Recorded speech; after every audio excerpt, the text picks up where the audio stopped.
What's up, everyone? I'm just kidding. Jonathan here with Techno Buffalo. You guys can call me John M, Johnny Morrison, or even John for Bulls because I am not a Lakers fan. First off, just want to say thank you guys for the extremely warm welcome last week. Just reading through the comments, it's super humbling, and I just want to let you guys know I do appreciate that, and you guys are awesome. Now, real quick, just want to address a quick question because I saw it asked like 73 times, give or take, but nothing is happening to TLD today. That is my baby. I will still be there uploading videos every week like crazy. I'm just going to be here once a week on Techno Buffalo, bringing you guys some awesome tech content. So with all that said, the whole reason we are here is to take two of the top dog smartphones on the market, the iPhone 5 and the Galaxy S3, smash them head to head, and hopefully help you guys decide which is the better purchase for you. Let's go. So the way it's going down, I'm breaking this down into 6 categories: design and build quality, storage and expandability, internals and performance, OS and software, displays, battery life, and then ultimately come to a conclusion of what is the better phone for you to buy. Kicking off design and build quality, the iPhone 5, which features a longer 4-inch Retina display, sizes in at 4.87 inches tall by 2.31 inches wide by 0.3 inches thick and weighs an ultralight 3.95 ounces. It features a beautiful two-tone glass and aluminum design with insane attention to detail. The Galaxy S3, on the other hand, is rocking a massive 4.8-inch HD Super AMOLED Corning Gorilla Glass display, sizes in at 5.38 inches tall by 2.78 inches wide by 0.34 inches thick and weighs a slightly heavier 4.73 ounces. The Galaxy S3, while it definitely doesn't feel cheap by any means, uses a plastic build and removable back, so it leaves a little something to be desired. Whether you love Apple or you hate Apple, you can't argue with the build quality, and which is why this round goes to the iPhone 5. Next up is storage and expandability. This is something that I feel often gets overlooked, but to me is very important. The iPhone 5 is available in 16, 32, and 64 gigabyte capacities, and the Galaxy S3 comes in 16 and 32 gigabyte options, with a 64 gigabyte model hitting the market later this month. The Galaxy S3, on the other hand, features a very handy micro SD card slot, which gives you up to an extra 64 gigabytes of expandable storage. So let's say you're comparing both 16 gigabyte models between the iPhone 5 and the Galaxy S3. On the iPhone 5,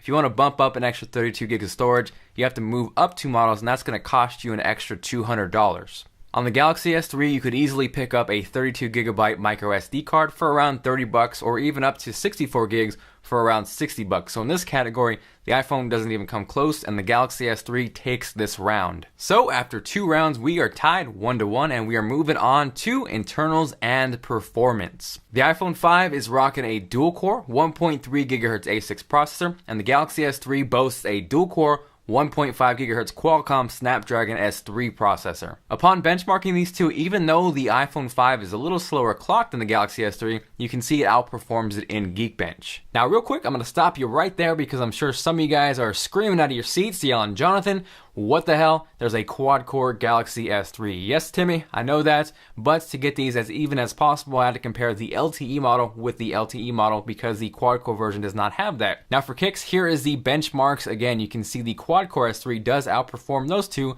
but for being a quad-core processor, it doesn't do it by much. So let's go to continue on with the dual-core to dual-core comparison. Now, as far as the GPU, which is going to equate to gaming performance as well as hardware acceleration, in GL Benchmark 2.1, the iPhone 5 beat out the Galaxy S3 by 10 frames per second. As far as Wi-Fi goes, the iPhone 5 was consistently pulling about 5 to 10 megabits per second faster download speeds, and that was after running that test over and over and over again. Now, as far as LTE, both phones performed around the same. I got about 10 to 11 megabits per second down, and around 3 to 4 megabits per second up on both phones. Now that of course is going to vary on your location because I have seen LTE speeds go as high as 30 to 50 megabits per second, which is absolutely insane. So after taking all those benchmarks together, as far as sheer performance goes, the iPhone 5 takes this round, but I can assure you both are very snappy and extremely powerful devices. Next round up is OS and software, which to me is actually almost more important than hardware. The iPhone 5 is running iOS 6, which is a great, simple, easy to use interface. It's fast, it's fluid,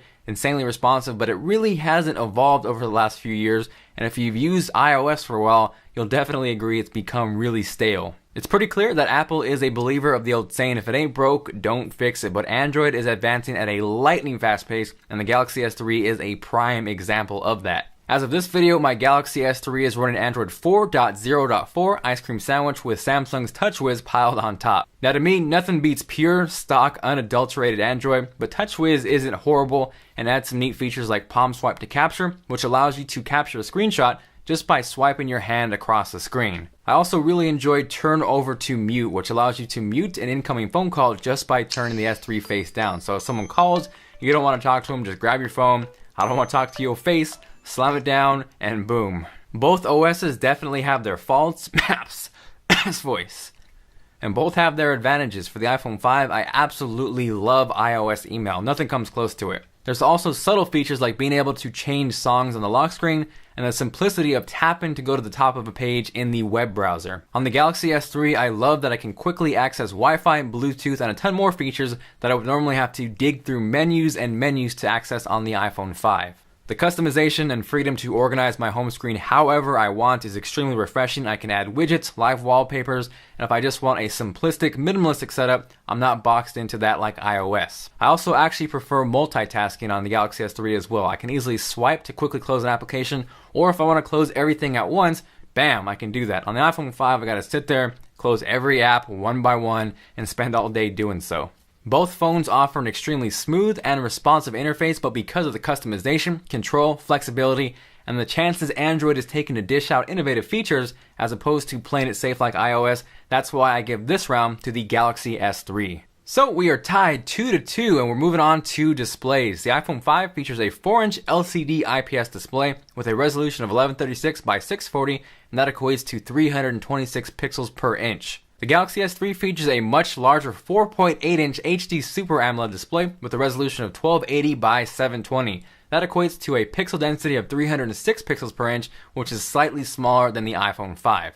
As far as the iPhone 5 allegedly having the most perfect screen size being engineered for one-handed use, I call BS on that because I can easily perform one-handed tasks with the Galaxy S3. Here are both phones side by side. This is what it's going to look like if you're doing web browsing. You can see there's definitely a little extra screen real estate on the Galaxy S3, but definitely not a whole lot. Now, me personally, I love having the bigger display. Just playing games, watching movies, it's more enjoyable. But as far as actual quality goes, as far as viewing angles, brightness, and overall color reproduction, the iPhone 5 is actually a better display. Now, I know some of you guys are going to argue and freak out at me saying, Jonathan, the Galaxy S3 has a bigger screen, it's automatically better. The fact of the matter, though, is you kind of got to think about it that sometimes a 40-inch TV might look better than a 50-inch TV. Yes, the Galaxy S3 has a slightly bigger resolution, but in terms of actual quality, the iPhone 5 takes this round. Next up is battery life, and in this category, they are actually pretty dead even. For both the iPhone 5 and the Galaxy S3, I was easily able to get around 6 to 8 hours